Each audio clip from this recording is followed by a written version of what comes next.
के तबरी की दूसरी रिवायत है सफा 412, ये भी वही रिवायत है मैं बयान कर चुका।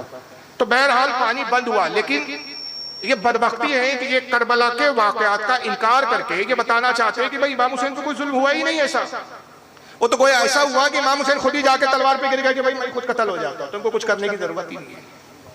और यजीद को बचाने के लिए कितने इन्होंने पापड़ बेले, आप हैरान हो जाएंगे। जरा इनको सुनिए कि एडवोकेट फैज अहमद साहब है, गैर मुकल्लिद, नाम याद है। तो हुसैन रजी अल्लाह अन्हु का जो वाकया हुआ, बहुत से लोग पूछते यजीद हक पर था, हुसैन रजी हक पर थे, क्या था मामला? देखिए, हम इस मामले में अपना मुंह नहीं खोलते हैं। अल्लामा इब्न तैमिया रहमतुल्लाह से जब सवाल किया गया जंग सिफ़ैन, जंग जमल में, क्या अली हक पर थे या जो है आयशा हक पर थी रजी अल्लाह अन्हा, तो और जो है क्या करबला के अंदर फ़लाँ हक पर थे, फ़लाँ हक पर, जब सवाल किया गया तो बहुत ही बेहतरीन जवाब अल्लामा इब्न तैमिया रहमतुल्लाह ने दिया। मैं चाहता हूँ हम सब उस जवाब को याद रखें। उन्होंने कहा, उस जंग में मैं शामिल नहीं था, अल्लाह ने मेरी हाथों की हिफाजत कर ली। क्या फरमाया? मैं उस जंग में शामिल नहीं था तो अल्लाह ने मेरे हाथों की हिफाजत कर ली। अब मेरा काम है अपना मुंह ना खोल के अपनी ज़बान की हिफाजत करूँ। मैं नहीं था ना उस जंग में, तो अल्लाह ने बचा लिया। हक था, बातिल था, सही था, गलत था, अल्हम्दुलिल्लाह मैं बच गया। मेरा हाथ इसमें शामिल नहीं, किसी सहाबी के खून में रंगे नहीं है, किसी उसमें नहीं, अल्हम्दुलिल्लाह। अब मेरा काम है अपनी मुंह ना खोलकर अपनी हिफाजत, इसलिए दोनों तरफ सहाबा है तो मुंह मत खोलो, अपना मुंह खोलकर अपनी हिफाजत। यजीद की फौज में कौन से सहाबा है? बकरा हूं जुनून में न जाने क्या क्या, कुछ ना समझे खुदा करे। इब्न तैमिया ने यह लिखा है जंग सिफ़ीन के बारे में, जंग जमल के बारे में। जंग जमल जो हजरत सैयदना जुबैर इब्न अव्वाम, हजरत तलहा इब्न उबैदुल्लाह और मौला अली के दरमियान में हुई। बाद में दोनों हजरात ने मौला अली से रुजू भी कर लिया, उनकी शहादत भी हो गई। मौला अली ने इनसे जो खता इज्तिहादी हुई, जो लर्जिश हुई, उसको दरगुजर भी कर दिया, सुलह हो गई, बात खत्म हो गई। हजरत अमीर माविया से सिफ़ीन में जंग हुई क़िसास उस्मान को लेकर, वो भी बाद में सुलह हुई। फिर बाद में इमाम हसन से भी सुलह हुई। उसके बारे में उलमा ने फरमाया कि दोनों तरफ सहाबी थे। हजरत मुजद्दिद अल्फसानी शेख अहमद सरंदी मकतूबात रब्बानी फरमाते, अजीज सिफ़ीन के जो मामलात है उसमें अपनी ज़बान रोक, सहाबा के जो मुशाजरात है, जो इख्तलाफात है, जो जंगे है, जो मामले उनके आपस में हुए, उसमें अपनी राय को दाखिल न कर, खामोशी इख्तियार कर, इसलिए कि दोनों तरफ सहाबी है। निस्फ सहाबा इधर है, निस्फ सहाबा इधर है। अगर तूने किसी भी सहाबा के बारे में बदगोई की और उन्हें बुरा भला कहा तो आधा दीन से एतमाद उठ जाएगा, आधा दीन खत्म हो जाएगा कि उनसे भी दीन हम तक पहुंचाए। ये सिफ़ीन और जमल के बाद उनका कौल नकल कर रहे हैं, उनका कौल इनके नजदीक हुज्जत है क्योंकि वो इनको उसको बहुत मानते हैं। इब्न तैमिया कहते हैं कि भाई इस मामले में पढ़ने की जरूरत नहीं कि हक इमाम हुसैन के साथ था कि यजीद के साथ था। अल्लाह का शुक्र है मैं करबला में तो था नहीं, जब मैं था नहीं तो अल्लाह ने मेरे हाथों को बचा लिया। अब मेरा काम है कि मैं अपनी जबान रोक कर अपनी जबान को बचा दूं।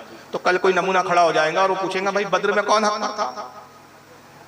अबू जहल हक पर था, उतबा शैबा हक पर थे कि रसूलुल्लाह? तो कहेगा नहीं देखिए भाई मैं उस वक्त तो था नहीं ना, अल्लाह ने मेरा हाथ बचा लिया। ये जवाब है आपका। मैं इसके जवाब में आपको एक रिवायत सुनाता हूं, बस वही जवाब इसकी बकवास का हो जाएगा। सही बुखारी के अंदर हदीस पाक है, मैं हदीस आपको बाद में दिखाता हूँ, ये सामने स्क्रीन पर है हदीस। थोड़ा सा पस मंजर जान ले तो फिर आप बुखारी की हदीस को समझ पाएंगे। और बुखारी की हदीस ने फैसला कर लिया कि हक व बातिल में कैसे फर्क किया जाता है और हक को कैसे तस्लीम किया जाता है, बातिल का कैसे इनकार किया जाता है। आका सल्लल्लाहु अलैहि वसल्लम फरमाते हैं कि जब नमरूद ने हजरत इब्राहिम को आग में डाला तो दो जानवर ऐसे थे जिसमें एक इब्राहिम से मोहब्बत करता था अलैहिस्सलाम, एक नफरत करता था। मोहब्बत करने वाला था मेंढक।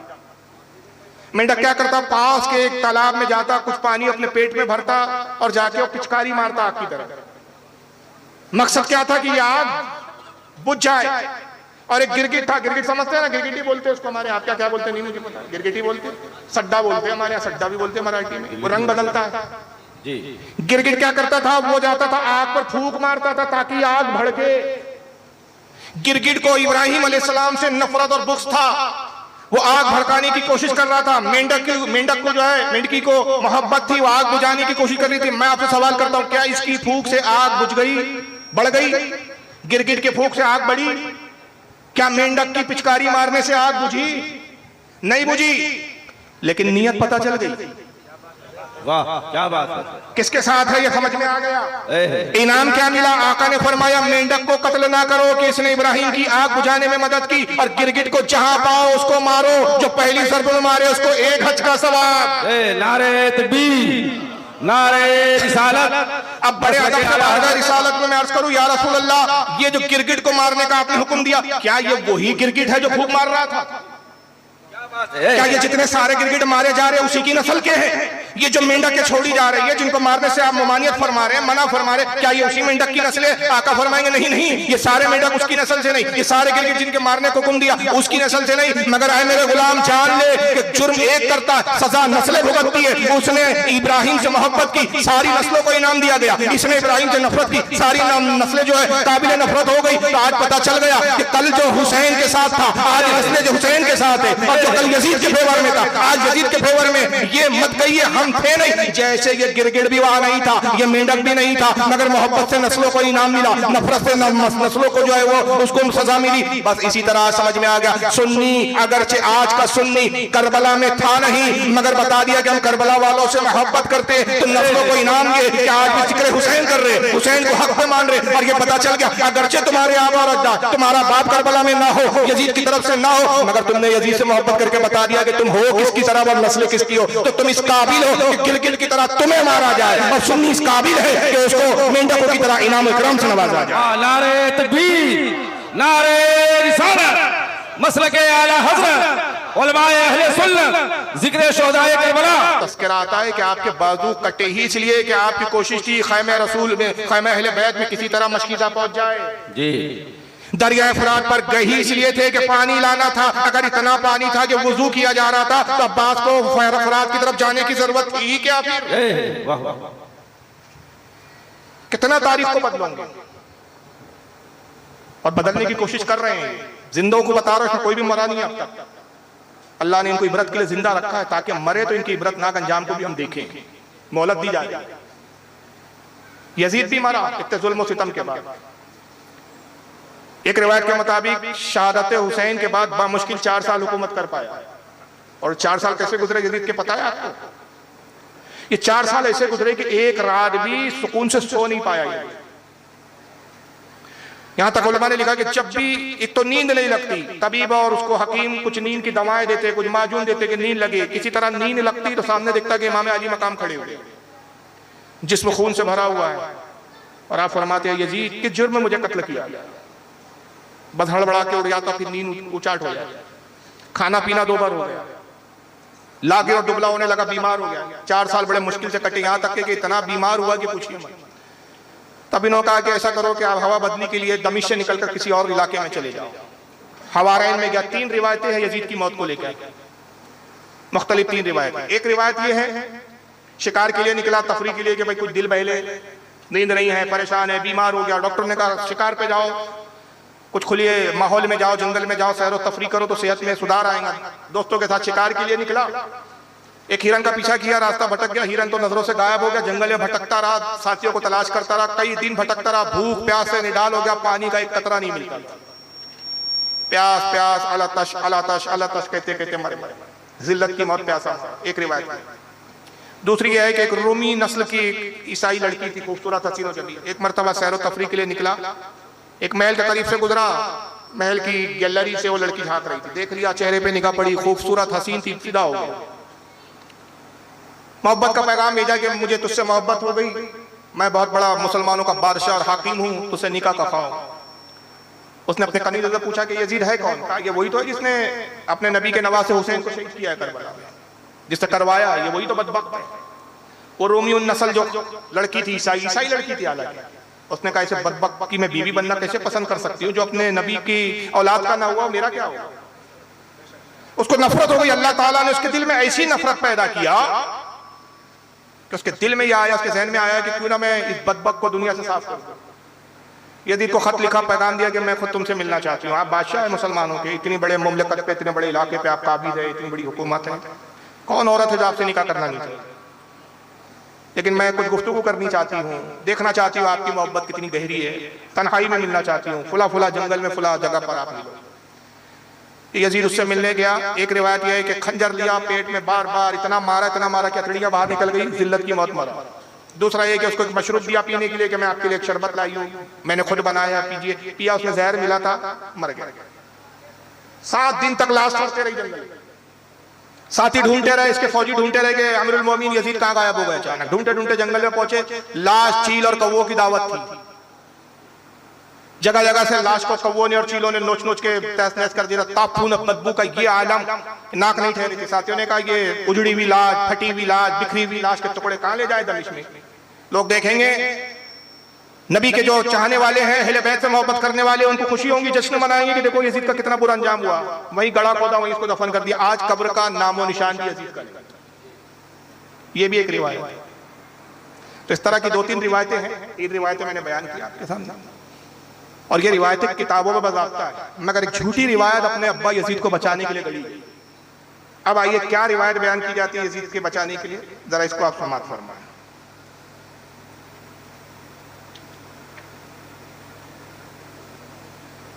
दुरूद शरीफ पढ़ें। अल्लाहुम्मा सल्ली अला सय्यिदना मौलाना मुहम्मदिन या रसूलुल्लाह सल्लल्लाहु तआला अलैहि वसल्लम। ये मौलवी जलालुद्दीन कासमी नाम नेहाद अहले हदीस फिरके का मौलवी मुनाजिर है, किसी जमात का मुनाजिरे करता है। सुनिए जरा। के अंदर यजीद की पैदाइश होती है और 28 रजब सन 60 को ये खलीफा बनते हैं। 3 साल 9 महीने कुल मुद्दत खिलाफत है। 42 साल की उम्र में 14 रबीउल अव्वल को एक मकाम है, मकाम हवारैन, जो दमश्क और तजम्मुर के दरमियान है। वहां आरिज़े नुकरस एक बीमारी होती है, आरिज़ा माने बीमारी, तो आरिज़े नुकरस की बीमारी में मुब्तला होकर के वहीं इंतकाल कर जाते हैं। और जोश अकीदत और मोहब्बत देखिए लोगों का कि दमश्क तक उनकी नाश को हाथों पर लोग लाए, किसी चीज पर उठाकर नहीं, हाथों के ऊपर लाए।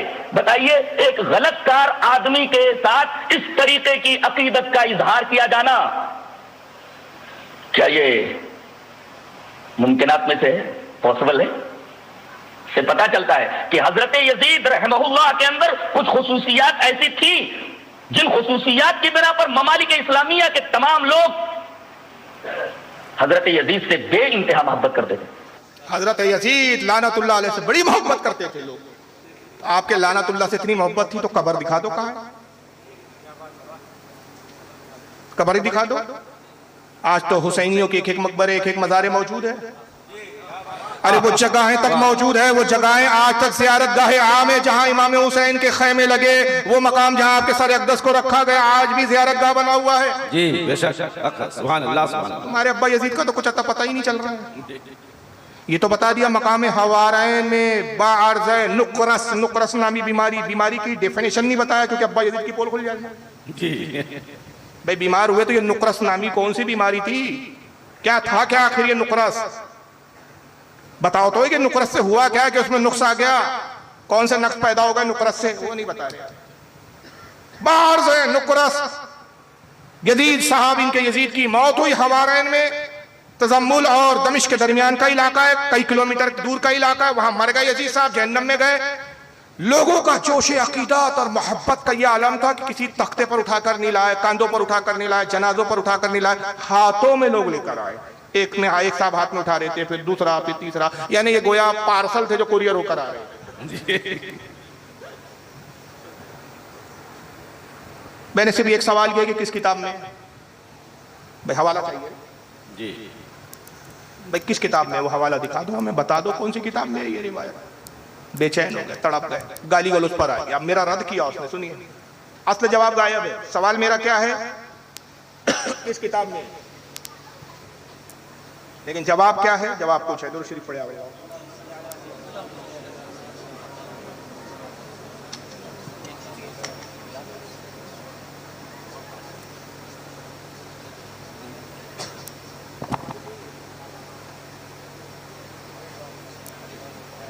अल्लाहुम्मा सल्ली अला सय्यिदना मौलाना मौलाना मुहम्मदिन मादिल जुद वल करम आलिहि व आलिहि वसल्लम अलैहि सलातु व सलामु अलैका या रसूल। जनाब फारूक रज़वी साहब एक क्लिप में मुझ पर एतराज करते हुए ये फरमाते हैं कि कासमी ने ये कहा कि यजीद का जनाजा मकाम हवारैन से जो दमश्क लाया गया तो हाथों के ऊपर क्यों लाया गया। असल में वो मेरी बात को समझ ही नहीं सके। दर हकीकत मैंने ये बात कही है कि यजीद का इंतकाल मकाम हवारैन में हुआ और लोगों के दरमियान वो इतने हरदिल अजीज थे कि उनकी नाश को, यानी उनकी लाश को उठा करके दमश्क तक हाथों पर लाया गया। बाद में नहलाया गया, उसके बाद उसकी तदफीन हुई और उनका जनाजा ले जाया गया। ये हाथों पर लाश ले जाने वाली बात को जनाजे से ताबीर करके ये आदमी बात बना रहा था। दर हकीकत मैंने वो बात कही ही नहीं है जो वो साबित करना चाह रहा है। मैंने ये बात कही नहीं है। अच्छा, कितने बेगैरत होते हैं, इनको ये भी शर्म नहीं आती कि वो जमाना गया जनाब कि आपने मजमे में तकरीर किया, आ गए, बाद में मुकर गए कि मैंने ऐसा कहा नहीं। अब लोग लाख कहे कि आपने कहा, सब झूठे हो तुम। अब तो वीडियो बनती है भाई साहब, वीडियो बन गई, आपके इनकार से होता क्या है? वो मैंने तो कहा ही नहीं। फारूक रज़वी मुझ पर उल्टा तोहमत लगा रहा है, झूठ बोल रहा है। मैंने ये कहा कि हाथों में लाने से मतलब ये कि बाद में गुसर दिए कि जनाजा लाया गया, हाथों की बात को जनाजे से ताबीर कर रहा है। तो जनाजा नहीं था तो वो हाथों में लाएगा, मैंने दरअसल ये कहा ही नहीं। तो एक बार फिर आप छोटी सी क्लिप और सुन लीजिए कि कहा कि नहीं कहा, सुन लीजिए वो दोबारा। सन 22 हिजरी के अंदर यजीद की पैदाइश होती है और 28 रजब सन 60 को ये खलीफा बनते हैं। 3 साल 9 महीने कुल मुद्दत खिलाफत है। 42 साल की उम्र में 14 रबीउल अव्वल को एक मकाम है, मकाम हवारैन, जो दमश्क और तजम्मुर के दरमियान है। वहां आरिज़े नुकरस एक बीमारी होती है, आरिज़ा माने बीमारी, तो आरिज़े नुकरस की बीमारी में मुब्तला होकर के वहीं इंतकाल कर जाते हैं। और जोश अकीदत और मोहब्बत देखिए लोगों का कि दमश्क तक उनकी नाश को हाथों पर लोग लाए, किसी चीज पर उठाकर नहीं, किसी चीज पर उठाकर नहीं,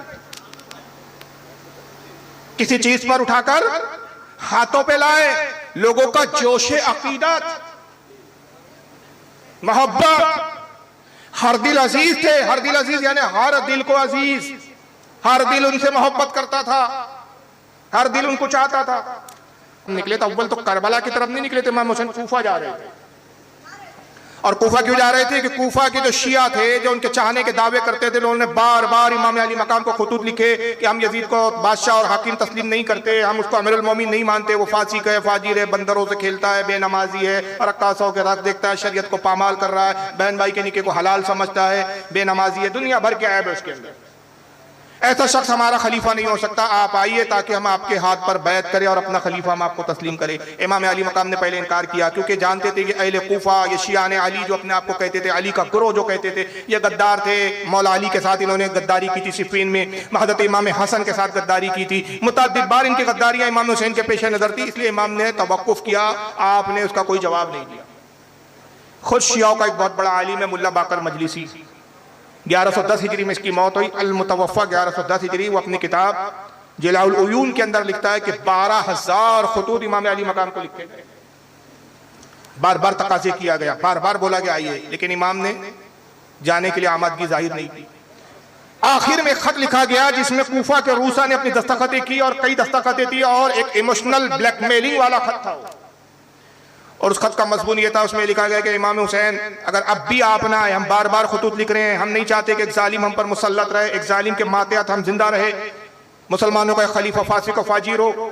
आप आइए, दीन के निज़ाम को संभालिए, दीन का निज़ाम बिगड़ा। और अगर अब भी आप हमारी इतनी इल्तिमास गुजारिशात के बाद नहीं आए तो बरोज़े क़यामत हम नाना रसूलुल्लाह सल्लल्लाहु अलैहि वसल्लम के सामने आपका दामन पकड़ लेंगे और दामन पकड़ के हम नाना से आपकी शिकायत करेंगे कि या रसूल अल्लाह, हम आपके नवासे हुसैन को इल्तिजाएं करके बुला रहे थे लेकिन आपका नवासा आने के लिए तैयार नहीं था। अगर शरीयत पामाल हुई है, अगर शरीयत के अहकाम जो है निस्फ़ नाबूद हुए, उसका जिम्मेदार हुसैन। ये आखिरी खत का मुल्ला बाकर मजलिसी लिखते हैं। हमारे उलमा ने भी लिखा, लेकिन मैं जानबूझ के शिया कुतुब से हवाला दे रहा हूं। अब वो बात थी कि इमाम अली मकाम के पास जाने के सिवा कोई चारा नहीं था, तो इमाम कूफा की तरफ निकले। जंग के इरादे से निकले ही नहीं। अगर जंग का इरादा होता तो साहबा को साथ लेते, साहबा साथ होते। खुद अहले बैते अथार के पूरे अफराद साथ नहीं थे। आपके भाई हजरत अब्दुल्ला बिन जाफर नहीं थे जो हजरत ज़ैनब के शोहर थे, और मोहम्मद भी इब्तिदा में नहीं थे। बाद में अब्दुल्ला बिन जाफर ने बीच रास्ते में एक मकाम पर अपने बच्चों को लाके उनकी वालिदा हजरत ज़ैनब को सौंपा। मोहम्मद इब्ने हनफिया साथ नहीं थे आपके भाई। बहुत सारे अफराद जो कुरैश के थे आपके साथ नहीं थे, बल्कि बहुत से साहबा रोक रहे थे कि आप कूफा ना जाएं। आप कहते रहे मैं जंग के लिए थोड़ी जा रहा हूं, तो कूफा वालों ने बुलाया है, मैं वहां के हालात देखूंगा, उसके बाद फिर मैं कुछ फैसला करूंगा। और हालात का जायजा लेने के लिए पहले आपने अपने चचाजाद भाई मुस्लिम इब्ने अकील को भेजा, जाके देखो अगर हालात साजगार है, लोग वादा करते हैं, अपने वादा निभाने की पोजीशन में नजर आते हैं, तो फिर मुझे खत लिखो। अगर इमाम अली मकाम जंग के इरादे से जाते हैं तो बच्चों को साथ नहीं लिया जाता, जंग में औरतों को साथ नहीं लिया जाता जनाब। वो तो बाद में ऐसा हुआ कि इब्न जियाद ने 1000 की फौज के साथ हूर इब्न यजीद को भेजा और उसने करबला तक जाने पे मजबूर किया और करबला के मैदान में रुकवा दिया। बाद में हूर इब्न यजीद को जब एहसास हुआ, जब करबला में सारी इब्न जियाद की 7 मुहर्रम तक कसीर फौज आ गई और देखा कि भाई ये तो लड़ने पर आमादा है, कत्ल गारत पर आमादा है, उसके दिल में इश्क रसूल था, इश्क अहले बैत था। आखिरी वक्त में ऐन मैदान जंग के शुरू होने से पहले हूर इमाम अली मकाम की तरफ आ गया और फिर इमाम की तरफ से लड़ते हुए शहीद हुए। आपने वाक़यात करबला सुनी होंगी। ये सारे वाक़यात बताते हैं कि इमाम अली मकाम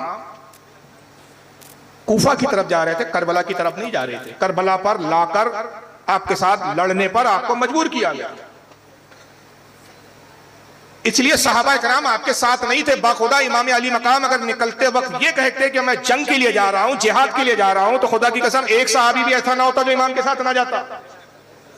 मगर जो कुछ गुजरना था गुजर गया। जो नागुफ्ता वही हालात इमाम और उनके रुफका और उनके अहले बैत के साथ पेश आए वो गुजर गए। शहादत वाक़ई हो गई, अहले बैत के खैमे लूट लिए गए, जुल्म सितम के पहाड़ तोड़ दिए गए। और जब ये लूटा पीटा काफिला अहले बैत का दमिश्क से होते हुए कूफा, फिर दमिश्क से मदीना आया, हालात बताया, ये वही सहाबा मदीने के थे जिन्होंने यजीद को खलीफा मानने से इनकार कर दिया और उसके खिलाफ फौज इकट्ठा करना शुरू किया। उन्होंने अब्दुल्लाह इब्ने हंजला उनको कायद बनाया गया। मक्का में साहबा ने बगावत कर ली यजीद से और वहां पर हजरत अब्दुल्लाह इब्ने जुबैर को कायद बनाया गया। और फिर यजीद को जब पता चला कि अहले मदीना ने मेरी बैत का इनकार कर दिया, अहले मक्का ने मेरी बैत का इनकार कर लिया, मुस्लिम इब्ने उक़बा नामी बदबक के साथ उसने तकरीबन 1,60,000 की फौज रवाना की। मदीने पर उसने हमला किया। सहाबा ताबईन के दरमियान और इस मुस्लिम इब्ने उक़बा की फौज के दरमियान में शदीद जंग हुई, जिसको कहते हैं वाक़े हर्रा। क्या इस बदबख्त ने वाक़े हर्रा की तारीख नहीं पढ़ी? तारीख का इनकार करते हो यार, शर्म नहीं आती तुमको? और इतना शदीद था वाक़े हर्रा कि जिसके अंदर तकरीबन 70 सहाबा इकराम शहीद हुए और तकरीबन 700 ताबईन और तबे ताबईन और तमाम कुल जमात मिला के हाफिज इब्न कसीर ने लिखा कि कुल 10,000 लोग शहीद हुए अहले मदीना। 3 दिन मस्जिद नबवी पर घोड़े बांधे गए। घोड़ों ने मस्जिद नबवी में पाखाना और नींद किया। मस्जिद नबवी खून से रंगीन हुई। नमाज पर और अजान पर पाबंदी थी।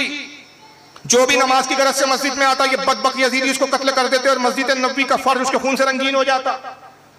यहां तक कि ये नऊज़ बिल्लाह मिन ज़ालिक मस्जिद नबवी में बैठकर मिंबर के करीब बैठकर शराब के जाम लुटाते थे, शराब पीते थे। इमाम दारमी रहमतुल्लाह अलैह, जो इमाम बुखारी, इमाम मुस्लिम, इमाम अबू दाऊद, 3 आइम्मा सित्ता सित्ता के 3 जल्ल कद्र मुहद्दिस और इमाम के उस्ताद इमाम दारमी, क्या इस बदबख्त ने सुनन दारमी का मुताला नहीं किया? सुनन दारमी नहीं पढ़ी कि वाक़े हर्रा बयान करते इमाम दारमी सही सनद के साथ लिखते अब्दुल्लाह बिन मुसय्यब रज़ियल्लाहु ताला अन्हु एक ताबई है, फारूक आज़म के आज़ाद करदा गुलाम, वो बयान करते कि मैं सिर्फ तन्हा था जो उस वक्त मस्जिद नबवी में था और यजीदी मुझे मारना चाहते। मैं दीवानों की तरह रहता था, मेरे हुलिया जो है वो दीवाने और मजनून की तरह था, मेरे बाल बिखरे हुए होते थे, बालों में गर्द गुबार होती थी। जब कोई यजीदी मुझे पकड़ता और मारना चाहता, अल्लाह ताला किसी न किसी दूसरे यजीदी के दिल में मोहब्बत डाल देता और वो मेरी हिफाजत करता कहता ये दीवाना मजनून, इसको छोड़ दो। मैं इस तरह बचा रहा। और कहते हैं इमाम दारमी के अल्फाज को फरमाते हैं हज़रत अब्दुल्लाह इब्न मुसय्यब रज़ियल्लाहु ताला अन्हु, कसम खुदा की इन 3 दिनों में मैं मज़ार नबवी से चिमटा था और 5 वक्त की अजान की आवाज में रसूलुल्लाह की कब्र मुबारक से सुना करता था। सुभान अल्लाह, सुभान अल्लाह, क्या बात है। क्या इस बदबख्त ने हदीसों की किताबें नहीं देखी, तारीख की किताबें नहीं देखी? हाफिज इब्न कसीर ने अल बिदाया व निहाया में लिखा कि 3 दिन मुस्लिम इब्ने उक़बा ने ऐलान किया कि 3 दिन पूरा मदीना तुम्हारे लिए हलाल है, जिस औरत के साथ जो सुलूक चाहते हो कर गुजरो। 3 दिन अहले मदीना की औरतें बदबख्तों पे हलाल कर दी गई, बदकारियां हुई। हाफिज इब्न कसीर कहते हैं कि एक अरसे के बाद तकरीबन 1000 उस बदकारी के नतीजे में नाजायज बच्चे पैदा हुए।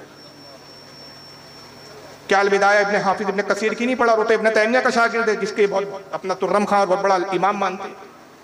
शर्म आनी चाहिए कि कहता है कि करबला की कहानी फर्जी कहानी है, झूठ है, दुनिया के तमाम झूठों में सबसे बड़ा झूठ करबला की कहानी है। अगर यजीद ने सब कुछ ऐसा किया होता तो सहाबा कराम उसके खिलाफ खड़े नहीं होते, खड़े हुए। और जब ये मदीना को उजाड़ चुका ये मुस्लिम इब्ने उक़बा, ये अपनी फौज के साथ मक्का आया। अब्दुल्लाह इब्ने जुबैर साहब रसूल फारूक के हज़रत अबू बकर सिद्दीक के सगे पोते, सगे नवाज से माफ कीजिए, हज़रत जुबैर के साहबजादे। और हज़रत जुबैर कौन? रसूलुल्लाह के सगे फूफीजाद भाई, हज़रत सफिया के बेटे। और हज़रत अस्मा जो अबू बकर सिद्दीक की बेटी थी, हज़रत फातिमा हज़रत आयशा की बहन, ये हज़रत जुबैर के निकाह में थी। उनसे ही हज़रत अब्दुल्लाह इब्ने जुबैर पैदा हुआ।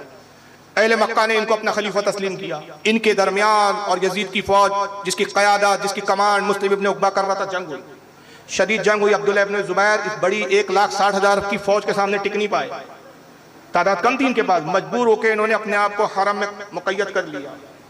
ख्याल ये किया कि हरम का एहतराम करेंगे, जब हम हरम में अपने आप को महफूज कर लेंगे, हरम में दाखिल नहीं हो सकते, कत्ल गारत हरम में नहीं कर सकते। लेकिन इस यजीद की फौज ने, बदबख्तों ने हरम में तीर फेंके, पत्थर फेंके, आगों के टेमे फेंके, और इतनी आग की जो आगजनी की गई, और इतने जो है मुंजमीक जो पत्थर फेंकने वाली मशीन होती है उस पर आग के गोले फेंके गए कि गिलाफे काबा जला, काबतुल्लाह में आग लगी, पूरा काबतुल्लाह जलकर राख हो गया। क्या ये तारीख इस बदबख्त ने पढ़ी? पढ़ी है, सब पढ़ी है। मगर जब इनके दिलों में, इनके दिमागों में फतूर हो तो ये हर चीज का इनकार करते हैं। और इनकी मौत सिर्फ एक जगह आती है, एक जगह इनकी मौत आती है, और वो मौत ही होती है कि जब सुन्नी उलमा कहते हैं कि अगर वाकई सच्चे हो, माओ का दूध पियो तो सामने आके बैठकर बात करो। अब अहले सुन्नत के उलमा के बाद इसके सिवा क्या चाह रहा रहता है कि इन बदबख्तों का मुनाजरे के लिए चले जाए? क्या है हल हमारे पास? हमारी कौम इतना समझाने के बाद भी समझती नहीं है। ऐसे बदबख्तों को सुन के इनकी गुरविदा हो जाती है। वाह, तो हमारे पास फिर अपनी हक्कानियत के इज़हार के लिए यही बच जाता है कि हम कहते हैं कि अगर तुम सच्चे हो और अगर हमें झुटलाते हो तो आमने सामने बैठो, मौजूद किताबें हो, फैसला हमारे और तुम्हारे दरमियान में किताबें करें। वाह, बेशक, क्या बात है। लेकिन नहीं आते ये लोग सामने। इनके पास एक ही बहाना होता है, ये फितना पैदा करके उम्मत में इख्तलाफ पैदा कर देते, और उस इख्तलाफ के नतीजे में दंगे फसाद होने लगते इलाकों में, मोहल्लों में, बस्तियों में। मगर जब इनके साथ बैठने की बात हो तो फौरन इतने सुलह पसंद हो जाते, नहीं नहीं नहीं, मुनाजरा होगा ना तो झगड़ा हो जाएगा। अबे मुनाजरे से झगड़ा हो जाएगा? वैसी तो तुमने बस्तियों में झगड़े फैला रखे हो। बेटा सुन्नी है तो बाप वहाबी हो गया, बाप सुन्नी है तो बेटा वहाबी हो गया, बीवी कहीं भाग रही है, भाई कहीं और भाग रहा है, पूरा तुमने तबाह कर दिया मुसलमानों को। फिरकों में तुमने टुकड़ों टुकड़ों में बांट दिया। हक है, बेशक। अब कौन सा झगड़ा बचा है तुम्हारे नजदीक? तब भी मुसलमान समझ नहीं रहे, असल में इनके साथ बैठेंगे झगड़ा हो जाएगा, तो झगड़ा तो अव्वल होता नहीं, और अगर हो गया तो ये मार खाएगा। तो ये अपने आप को तो बचाना चाहता है लेकिन दूसरों को लड़वाना चाहता है। तुम लड़ो, तुम्हारे सर फूटे, हम तो अपने खेमे में बैठ के बस आग लगाते रहे जी। ये एक पहलू था। मैंने वो हदीस से तमीद उठाई थी कि मेरे आका सल्लल्लाहु अलैहि वसल्लम ने फरमाया, अली 3 गिरोह होंगे तेरे ताल्लुक से। पहला वो कि जब तुझसे इतनी नफरत करेगा तुझे मुसलमान तक नहीं समझेगा। दूसरा वो जो तुझे बढ़ाएगा और खुदा तक पहुंचा देगा। तीसरा एतदाल पर रहेगा जी। एतदाल वाला गिरोह अल्हम्दुलिल्लाह हम अहले सुन्नत व जमात, बेशक हक है, जिसे इस जमाने में मसलक आला हजरत से ताबीर किया जाए। नारे तकबीर, नारे रिसालत, मसलक आला हजरत, उलमाए अहले सुन्नत, जिक्र शोहदाए करबला। वाह, सुभान अल्लाह, सुभान अल्लाह। अब आइए सेशन का मैं दूसरा हिस्सा ले रहा हूं, और दूसरा ये कि वो मैंने कहा कि वो ग्रोह जो बढ़ाता है, और अली को बढ़ाने में इतना तजावुज किया इन बदबख्तों ने कि 2 इन्होंने अपनी जिंदगी का नज़्बुल ऐन बना लिया। एक ये मौला अली की तारीफ में गुलू करो और सहाबा इकराम की तौहीन करो। जब तौहीन पर आते हैं सहाबा इकराम की तो माज़अल्लाह ऐसी ऐसी तोहमत है। उसूलुल फुरूल काफ़ी किताबें देखिए टेबल पर रखी हुई है यहाँ, नौज़ बिल्लाह यहाँ तक लिखा गया इस किताब में कि रसूलुल्लाह का जब इंतकाल हुआ तो सिर्फ 6 सहाबा थे, 3 सहाबा थे जो ईमान पर रहे, बाकी सब ईमान से फिरकर मुर्तद हो गए। कोई सहाबी नहीं बचा, सब ईमान से फिर गए। और भी बातें मैं कहाँ तक बयान करूँ, वक्त उतना नहीं है। आइए से वो गुलू वाला मैं बताता हूँ। आइए शियाओं का एक मौलवी है आकिब रजा जैदी, जिंदा मौलवी है, सुनिए क्या कहता है अली के बारे में।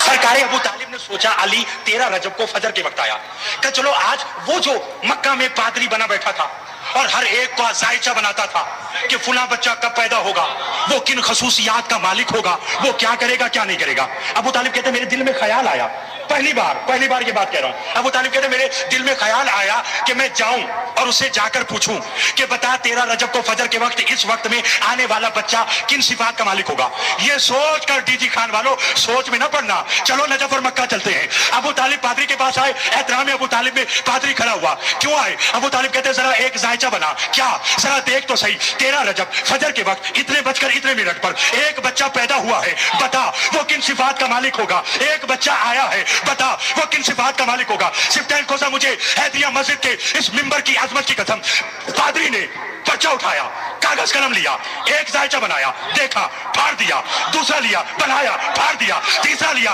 बनाया, फाड़ दिया, चौथा लिया, बनाया, फाड़ दिया। जब लातादाद जायचे बनाता रहा, फाड़ता रहा, अबू तालिब ने कहा बता था क्यों नहीं कि 13 रजब को इतने बजे जो बच्चा आया वो क्या होगा? पादरी खड़ा होकर कहने लगा, अबू तालिब जो वक्त तू बता रहा है उसमें अल्लाह तो पैदा हो सकता है, बच्चा पैदा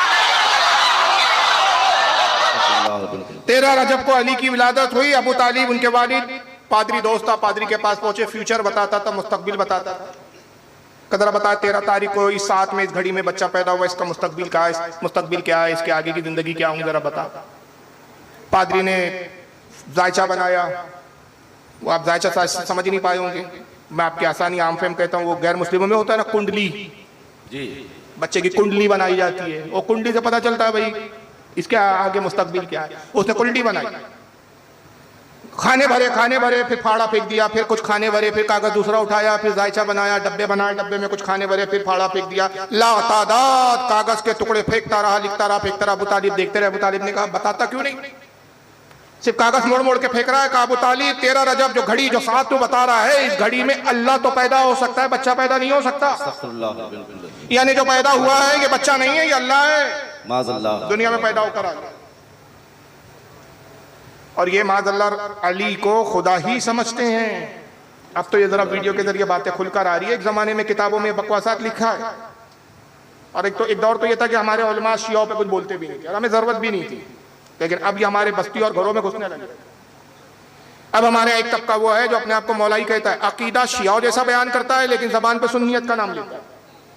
खंगालो बात करो तो पूरे राबदी जैसे शिया जैसे अकीदे, सुन्नी बोल रहा है मगर अली का पहला नंबर, सुन्नी बोल रहा है लेकिन अहले बैत पर बड़ा जुल्म हुआ साहब, अबू बकर सिद्दीक ने अली की खिलाफत छीन ली। अबे तू कैसा सुन्नी है बे?